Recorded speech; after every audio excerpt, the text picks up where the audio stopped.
Hello' everyone, welcome to my YouTube channel. আজি অলপমান ফুৰিবলৈ যাবলৈ ওলাইছোঁ আৰু মোৰ অকণমান পইচা কম হোৱাৰ বাবে এটিএমৰ পৰা উলিয়াই ল'লোঁ আৰু আমি আজি আহিছোঁ নৰ্থ গুৱাহাটীত থকা দৌল গোবিন্দ মন্দিৰলৈ বুলি। এয়া মন্দিৰত আহি অলপমান প্ৰসাদ ল'লোঁ আৰু প্ৰসাদটো লৈ মন্দিৰৰ ভিতৰত সোমালোঁ আৰু সোমাই চাওকচোন ভিউটো।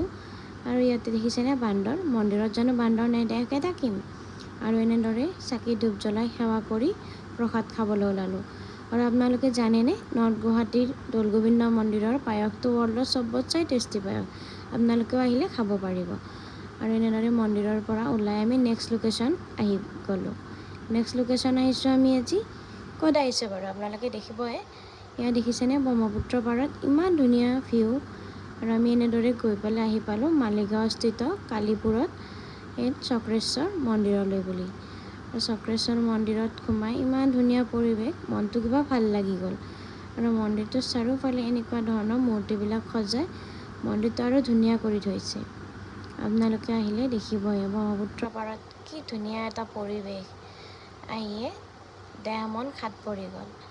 আপোনালোকেও আহিব এই মন্দিৰটোলৈ। আহিলে আপোনালোকে নিজে গম পাব কিমান শান্তি আৰু ধুনীয়া মন্দিৰটো। এনেদৰে মই অকণমান ফটো ভিডিঅ' ল'লোঁ আৰু ইয়াত দেখিছেনে পানীৰ মাজত ব্ৰহ্মপুত্ৰত বিষ্ণু ভগৱান। আৰু এনেদৰে আমি সেৱা কৰি মন্দিৰটোত ঘূৰি ঘৰমুৱা হ'লোঁ। আজিলৈ ইমানে, বাই।